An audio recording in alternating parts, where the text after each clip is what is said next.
ఆనాడు పదే పదే 12 గంటలల్లా ఒక్క రోజు చంద్రశేఖరరావు కాకి లెక్కలు చెట్ల మీద ఇస్తరాకులు కుట్టినట్టు లెక్కలు కట్టి ఇదే పెద్ద బైబిల్, ఇదే ఖురాను, ఇదే భగవద్గీత, ఈ లెక్కనే కరెక్ట్ అని కాకి లెక్కలు చూపించాడు. నేను ఆ కాకి లెక్కలకు ఒకటే చెప్పదలుచుకున్నా. మా దామాన్ని ఇక్కడనే ఉన్నాడు. ఎస్సీ ఉపకులాలు 59 మంది. ఇన్నేళ్ల నుంచి ఆ లెక్క కరెక్ట్గా ఉంది. కానీ కాకి లెక్కల కేసీఆర్ చేసిన సమగ్ర కుటుంబ సర్వేలో ఎస్సీ ఉపకులాలు 82 కులాలని తేల్చాడు. ప్రభుత్వం దగ్గర అధికారికంగా డేటా ఉంది, డాక్యుమెంట్ ఉంది. మా దామన్న కాగితం తీసుకొని చూపించాలి. 59 కులాలు అని మిగిలిన ఎస్సీ ఉపకులాలు ఎక్కడి నుంచి వచ్చినాయో చంద్రశేఖరరావు చెప్పాలి. ఇక ఆయన సక్కనైన లెక్క కడితే గిట్ల తేలింది. చదువుకోకముందు ఎవడో కాకరకాయ అన్నాడంట, చదువుకున్నాక కీకరకాయ అన్నాడంట. లెక్క కట్టనప్పుడు లెక్కలేదైనప్పుడు మా దళిత సోదరుల 59 కులాలు ఉపకులాలు ఉంటే చంద్రశేఖరరావు లెక్కలు కడితే 82 అయినాయి.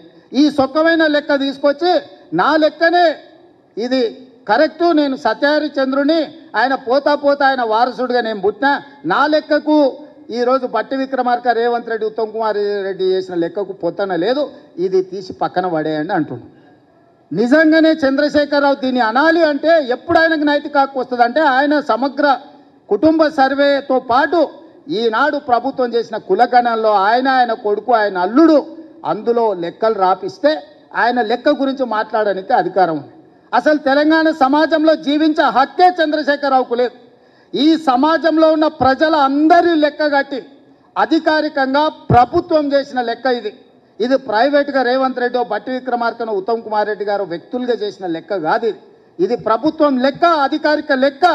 ఈరోజు లెక్క పక్కాగా ఉండాలని ఇల్లు తిరిగి ప్రతి 150 కుటుంబాలకు ఒక ఎన్రోలర్ను పెట్టి రోజుకి 8 నుంచి 10 కుటుంబాల లెక్కనే తేల్చి ఈరోజు స్పష్టంగా 3,54,00,000 పైచిలకు ఈరోజు లెక్క తేల్చినాం.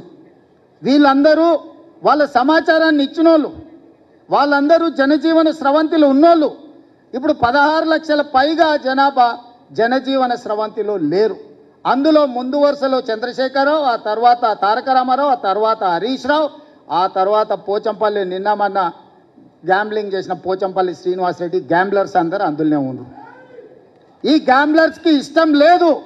ఎందుకంటే వాళ్ళ లెక్క తెలుస్తుంది.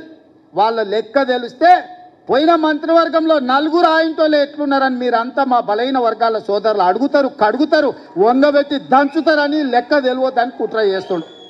ఇక మా దాంట్లో మా అమాయక సోదరులు 75 ఏళ్ళ తర్వాత ఒక లెక్క పక్కాగా మనం చేస్తే దాన్ని అర్థం చేసుకోకుండా ఈ లెక్క తప్పు అని అంటారు. ఈ లెక్క తప్పు అంటే మళ్ళీ మొదటికి వస్తుంది. అంటే ఇక మీ జీవితంలో ఈ లెక్క రావద్దని చంద్రశేఖరరావు ఏదైతే కుట్ర చేస్తుండో మీరు కూడా తెలియకుండానే ఆ కుట్రకు సహకరిస్తారు. నేను ఇవాళ వేదిక మీద నుంచి ఛాలెంజ్ చేస్తున్నా. ఎవరైతే 8 పేజీల లెక్కలో వివరాలు ఇచ్చి సంతకాలు పెట్టారో ఏ దాంట్లో కూడా ఒక్క తప్పు లేదు. ప్రతి కాలం వాళ్ళు రాసిచ్చిందే మా వాళ్ళు రాసుకున్నారు, వాళ్ళు సంతకం పెట్టింది ప్రభుత్వం దగ్గర ఉంది. మేము రాసుకోలే ఈ లెక్కలు, వాళ్ళు రాసి సంతకం పెట్టిన లెక్కనే మేము సేకరించినాం. 3,54,00,000 పైచిలకు ఏదైతే లెక్క ఉందో వాళ్ళు ఇచ్చిన సమాచారం 96.9% లెక్కలు ఇచ్చారు. 3.1% లెక్కలు ఇవ్వలేదు. లెక్కలు ఇవ్వలను కొంతమంది విధిలేకి ఇవ్వకపోవచ్చు, కొంతమంది ఆ సమయానికి లేక ఇవ్వకపోవచ్చు. కానీ చంద్రశేఖరరావు లాంటి వాళ్ళు తెలిసి బలిసి కావాలని ఈ లెక్కలకు రాలేదు. వస్తే సంచి బియ్యం వండితే వాళ్ళు తినంగా మిగులుతుంది, మొత్తం వాళ్ళ జాతి తిన్నా కూడా మిగతాళ్ళకి మిగులుతుంది, లెక్క తెలుస్తుంది. పోయిన మంత్రివర్గంలో చంద్రశేఖరరావు, దయాకర్ రావు, హరీష్ రావు, తారక రామారావు, వినోద్ రావు, ఆ రావు ఈ రావు ఇన్ని పదవులు ఎట్లా అనుభవించిందని బీసీలు లెక్కలు అడుగుతారని ఆ లెక్క తేల్తుందని ఈ లెక్కను తేల్చకుండా గందరగోళంలో వేసి గంగల కలపాలని కుట్ర చేస్తుండు. మోడీ గారు నేను బీసీని అంటాడు.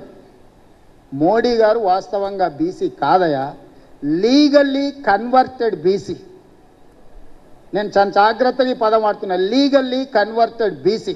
2001 వరకు ఆయన ముఖ్యమంత్రి కానంత వరకు ఆయన కులము గుజరాత్ రాష్ట్రంలో ఉన్నత వర్గాలలో ఉండే. ఆయన ముఖ్యమంత్రి అయినాక ఆ కులాన్ని తీసుకొచ్చి బీసీలో కలుపుకున్నాడయా చట్టం చేసి. ఆయన పుట్టుకతో బీసీ కాదు, నరేంద్ర మోడీ గారు పుట్టుకతో బీసీ కాదు, పుట్టుకతో ఉన్నత కులము. కానీ 2001లో ఆయన ముఖ్యమంత్రి అయిన తర్వాత ఆయన కులాన్ని తీసుకొచ్చి బీసీ కులాలలో కలిపి మీ దాంట్లో ఇత్తేసి పొత్తుగూడిండు. ఇక మీ ఇష్టం. ఆ పైన మీ ఇష్టం. ఆయన కుర్చీలో నేను బీసీని ఉన్నా కదా మీకు అందరికి ఎందుకు అంటుండు. ఆయన సర్టిఫికెట్ ఈరోజు బీసీ ఉండొచ్చు, కానీ మనస్తత్వం మాత్రము బీసీల వ్యతిరేక మనస్తత్వం. బీసీ ప్రధానమంత్రి అయితే 2021లో జనాభా లెక్కలు ఎందుకు చేయలేదు? జనాభా లెక్కలలో బీసీ కులాల లెక్కెందుకు తేల్చలేదు? ఇవాళ 2025లో బీసీ లెక్కలు మొత్తం జనాభా లెక్కలు కడతాం అంటుండు. నేను ఈ వేదిక మీద నుంచి డిమాండ్ చేస్తున్నా నరేంద్ర మోడీ గారిని, రేపు చేయబోయే జనాభా లెక్కలల్లో బీసీ కులాల జనాభాను కూడా జనాభా లెక్కలలోనే చేర్చి చిత్తశుద్ధి ఉంటే లెక్క కట్టు, లెక్క తేల్చు.